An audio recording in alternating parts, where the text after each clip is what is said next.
guys! Welcome back ulit sa aking channel. Ngayon, meron akong isang makeup tutorial and this is a collaboration with my YouTube friend Sis Casey and Sis Isha. Ililink ko nila yung kanilang channel sa aking description box. Ang gagawin nila na makeup tutorial is a mommy on the go makeup tutorial. Ako naman is wifey on the go makeup tutorial. Ito yung madalas na sinusuot kong makeup or ginagamit kong makeup, mga routines ko kapag ura-ura na nag-aya yung asawa ko na lumabas. Kung papansin nyo naman doon sa aking vlog channel, hindi ako everyday nagme-makeup. Pero pag yung asawa ko nagkayang biglaan na lumabas, gusto ko naman na maging presentable ako, lalo na kapag meron kaming dinner na pupuntahan, or meron kaming mga lunch, nakasama yung mga friends niya, yung ka naman magmukhang losyang sa mga kaibigan niya. Kaya sinasabi ko sa kanya palagi na kung may lakad tayo, sabihin mo muna ako ahead of time para at least makapag-prepare naman ako. So yun, this is a simple makeup tutorial using all drugstore and affordable makeup products. Lahat ng products na ito ay nasa aking description box. So mag-start na tayo. I have here a clean face. Sorry kung meron akong alien sa mukha ngayon, pero at least matitest natin yung mga products ko kung matatakpan niya talaga yung aking pimples. Mag-moisturize muna ako ng face gamit itong Myra Moisturizer. Nung nasa Pilipinas pa ako, palagi kong ginagamit tong Myra na to. So, nung umili ko na Pilipinas, bumili ako ng ganito para magamit ko siya ulit. Kasi mas nakikita ko yung nagiging effect niya sa face ko kapag ginagamit ko siya palagi. So, hopefully, effective pa rin siya sa akin ngayon. Ewan ko, pero lately, nagiging dry yung skin ko. Kaya, every time na naliligo ako, natutulog, nagigising, lalagay ako ng moisturizer. Iniwasan ko din malagyan ng moisturizer yung pimple ko. So, di na natin kailangan i-moisturize yan dahil masakit siya actually. Kita nyo naman na pulang-pula siya, diba? There, hintayin lang natin siyang matuyo. And then, meron akong na-research na technique para matanggal yung redness ng inyong mga pimples or sides of your nose. So, ngayon, gagamit ako ng green concealer. Gamit ko ngayon is NYX HD Photogenic Concealer, yung kulay green. Nalagay ko lang siya sa aking kamay dahil hindi siya hygienic kapag in-apply ko siya directly sa aking pimple. Gamit tayo ng brush. And nalagay natin siya dito sa alien sa mukha ko. Actually, parang dalawa siya. Nararamdaman ko na dalawa yung matigas sa loob. I-blend lang natin siya para naman hindi obvious na kulay green yung baga ko mamaya.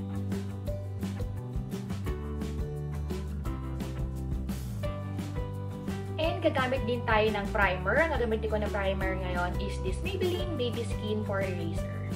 Lalagay ko lang siya dun sa parts ng mukha ko na sobrang laki ang pores. Sa ilong and dito sa may malapit sa ilong din. So, parang laki ng pores ko. Hindi lang siya nakikita sa camera, pero pag zinom mo, pag nakita niyo yung mukha ko in person, makikita niyo yung pores ko. Nag-hello din sa inyo.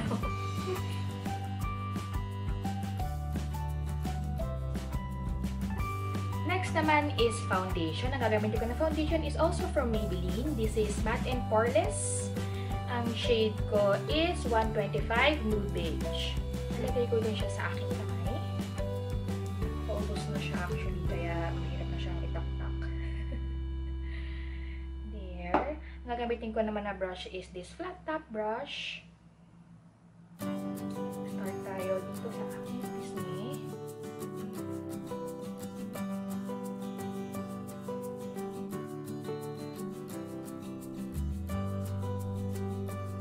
And then, tatakpan naman natin itong green na concealer.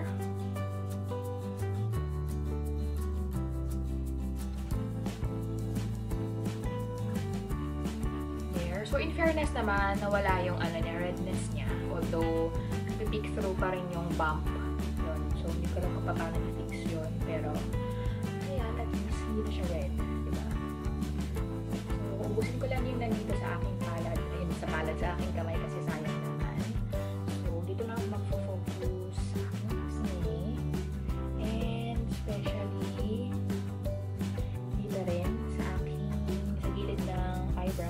kasi naman ko pinipulpul sa ko dyan, hindi ko alam kung bakit.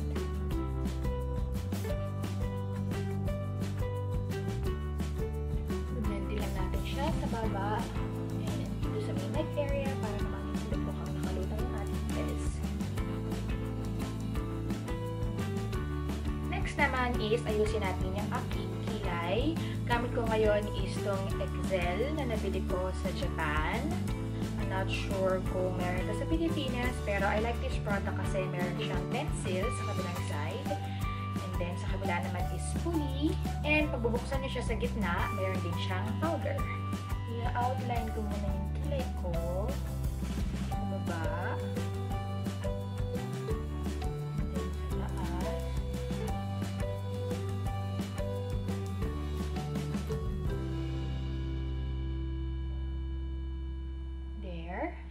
Saka ko siya i-fill in. Dapat medyo light lang yung hawak nyo para hindi magkaroon ng harsh lines.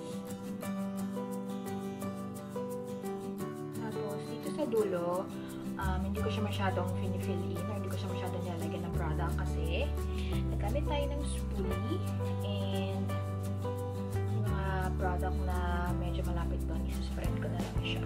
Tapos, kung gusto nyo pa siyang darken, gamitin yung brow powder. Medyo kulang ako ng buhok din sa taas eh. There. So, lalagyan ko lang yung kabila and I'll be right back. Ayan. So, kung gusto nyo naman na i-highlight or maging blakado talaga yung kilay nyo, gamit lang tayo ng concealer. Ang gamit ko ng concealer is this LA Girl Pro Conceal. Kukuha lang tayo ng manipis na brush. Product. And then, nalagyan natin siya sa brow bone natin sa baba. Para lang malinis at saka ma-highlight natin.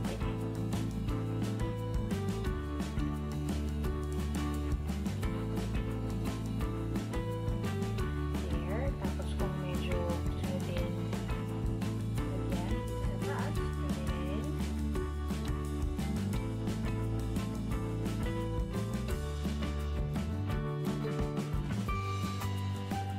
Naman is contour. Ako hindi ako pwedeng hindi nagko-contour kasi alam niyo naman na malapad ang mukha ko kaya kailangan ko mag-contour. Ang gamit ko ngayon is this NYX blush and ang shade niya is Taupe. It's a blush pero ginagamit ko siya as contour. Kuha lang tayo ng angled brush and hanapin niyo lang yung hollows ng inyong cheeks or yung inyong cheekbone sa baba nun. Doon tayo magko-contour.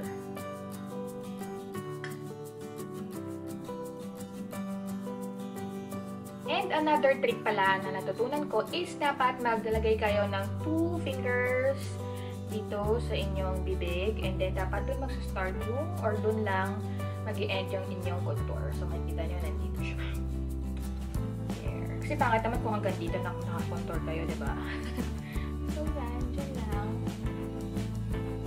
Then sa jawline, dahil ako ay mapanga, lagyan lang natin siya para medyo buwasan ng konti. Instant taba, sabi nga nila. Then I'll do the same sa kabilang side.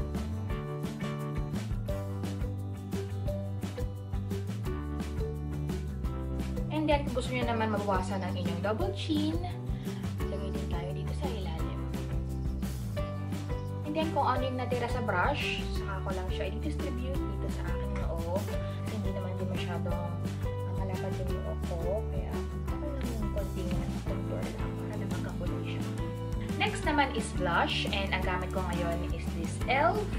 HD Blush Palette. And ang gagamitin kong kulay is this one. Yan, this one. I have here my angled blush brush from BH Cosmetics. Yan, itatap ko lang siya ng konti kasi sobrang pigmented nito. Tap, and smile.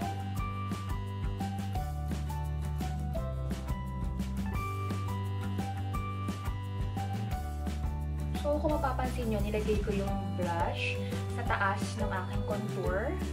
Dahil, ewan ko na sana yung kalulad ko siya nilalagay. Yung kasi dito lang sa gitna yung parang dull na blush. So, gusto ko yung dito lang siya, pataas. Yan, kung makikita nyo. And I'll do the same thing sa kabilang side.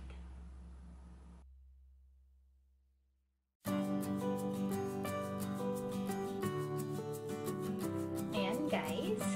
So, ang napansin ko dito sa e.l.f. blush palette. Konting review lang ha.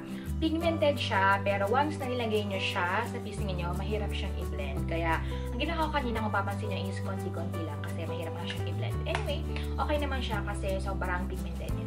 So, kung talaga nagmamadali ako sa aming lakad, okay na ako sa ganito and maglalagay lang ako ng konting lipstick or ang usually ginagamit ko is yung lip tint. Pero for this video, maglalagay ako ng konting eyeshadow para naman medyo may kulay yung aking lids.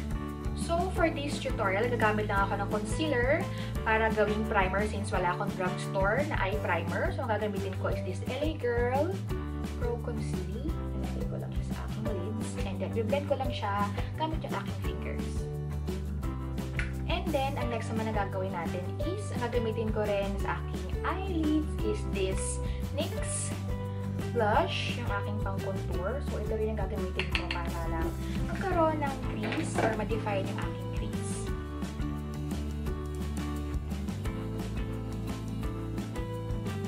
Next naman is gagamit tayo ng champagne shade na eyeshadow. This is from Elizabeth Moss. And gusto ko kasi yung shining shimmer kapag ganitong simple lang yung makeup ko. So, lalagay lang natin siya sa ating eyelids.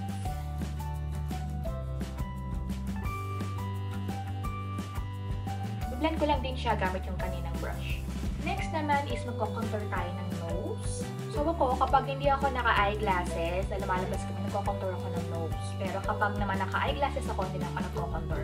Since now naka-contact lens ako, ko-contour tayo ng nose.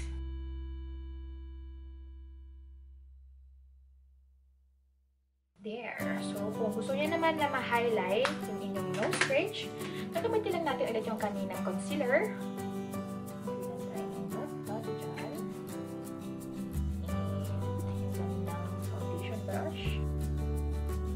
Next is magka-curl tayo ng ating eyelashes. Kahit wala naman talaga akong eyelashes. Dahil sobrang liit niya and sobrang linis niya.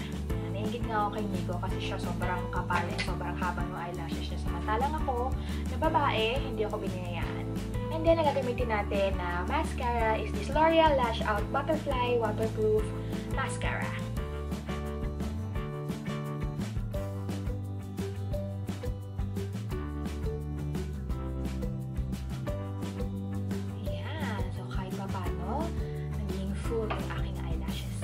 Last naman is a lip gloss, lip balm, or lipstick. Kayo bahala. Basta gagamit ako ng liquid lipstick and this is from Rimmel London.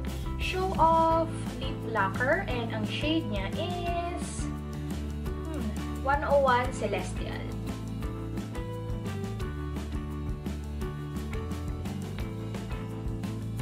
Ayan. Diba? Napaka-simple lang ng look and napakadali. So, there you have it guys. This is my wifey on the go makeup look. Huwag niyo din pong kalimutan i-check yung makeup tutorial na gagawin nila Sis Isha and Sis Casey. Ilalagay ko sa aking description box yung kanilang makeup tutorial. I'll see you in my next video guys. Thanks for watching!